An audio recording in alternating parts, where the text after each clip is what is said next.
Hello friends. हमने चाणक्य जी की जो सीरीज स्टार्ट की थी उसी का अब नेक्स्ट पार्ट है ये। पहले हमने उनकी शॉर्ट में लाइफ स्टोरी देखी। अब इसमें उनकी छोटी छोटी कुछ इंसिडेंट्स हैं जो उनकी नीतियाँ स्टार्ट करने से पहले ये कवर करेंगे हम। तो वो स्टार्ट करते हैं। तो ये एक प्रथम स्टोरी है चाणक्य जी की जो उनके साथ हुई थी। ये जो है कहीं ना कहीं उनके महान बनने से पहले की ये स्टोरी है।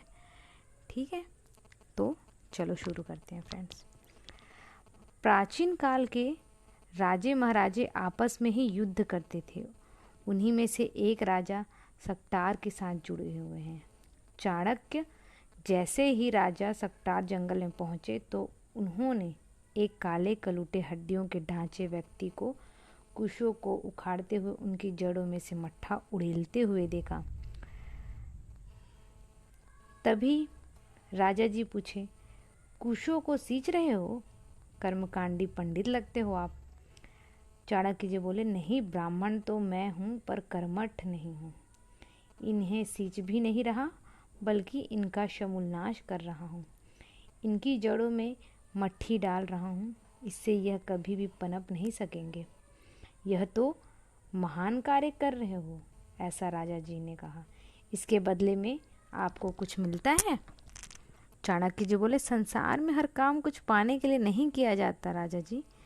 मैं वर्षों तक अपने विद्यार्थियों को पढ़ाकर हजारों लंबी चौड़ी आशाएं लेकर अपने घर की ओर जा रहा था।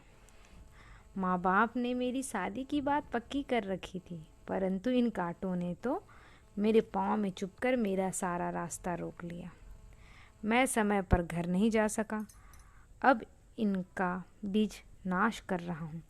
राजा जी आश्चर्य से पूछे, मगर क्यों? पंडित जी बोले, महाराज, जो व्यक्ति अपने शत्रु और रास्ते में आई बाधा का समूल नाश नहीं कर देगा वह अपने नाश का उपाय स्वयं करता है।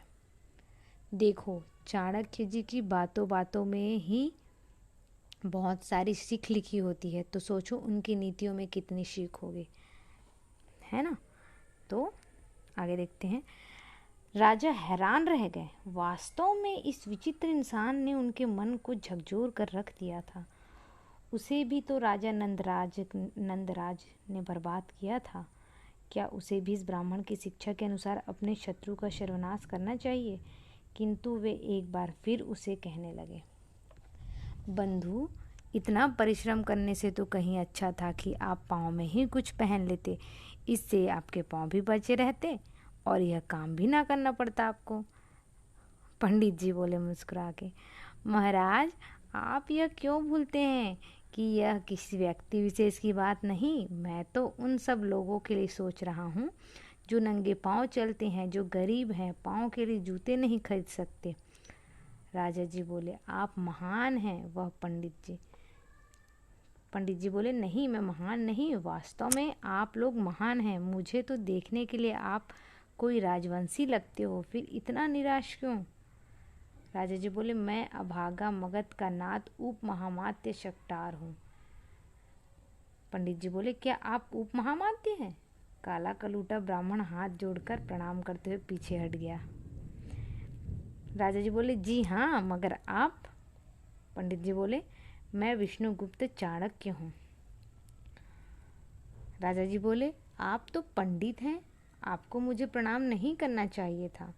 राजा जी बोले, आप एक महान वीर हैं और जहाँ तक मैंने आपके बारे में सुना है आप एक अच्छे राजनीतिज्ञ भी हैं, इसलिए मैंने आपकी बुद्धि को प्रणाम किया है। अपने से अधिक बुद्धि वाले इंसान को प्रणाम करना महानता होती है। राजा जी बोले, आप तो अच्छे विद्वान लगते हैं, लेकिन इतने निर्धन क्यों? चलो मेरे साथ चलो, मैं आपको इस हालात में नहीं देख सकता। पंडित जी बोले, कहाँ चलूँ? एक बात याद रखना राजवंशी, मैं किसी की नौकरी नहीं कर सकता हूँ। पंडित जी बोले, अरे नहीं। राजा जी बोले, अरे नहीं पंडित जी, ऐसी बात नहीं। हमारे मगध नरेश कल सुबह दान पुण्य करने चाहते हैं। उन्होंने ही मुझे किसी ब्राह्मण को ढूंढ लाने के लिए कहा है। पंडित जी बोले, मगर आप मेरे लिए ऐसा क्यों कर रहे हैं? राजा जी बोले, देखो चाणक्य पंडित, मैं ब्राह्मणों का बहुत आदर करता हूँ। मैं आपको इस जंगल में भटकते नहीं देख सकता। मैं पाटलिपुत्र में आपके लिए एक विद्यालय खोल दूंगा। आप विद्या का प्रकाश लोगों तक पहुँचाने का महान कार्य करेंगे। चाणक्य जी हैरान से बोले, मैं? अरे मैं कैसे? उनकी समझ में शायद कुछ भी नहीं आ रहा था। फ्रेंड्स, यहीं से हमारे इस महान व राजनीति शास्त्र ज्ञाता चाणक्य जी की जीवन गाथा आरंभ होती है। गरीब और निर्धन यह पंडित जंगल से शहर की ओर चला तो उसे स्वयं भी यह नहीं पता था कि वह एक दिन महान बनेगा। तो ये स्टोरी फ्रेंड्स यहीं तक है। इसके बाद इसकी सेकंड स्टोरी लेके आएंगे, ठीक है?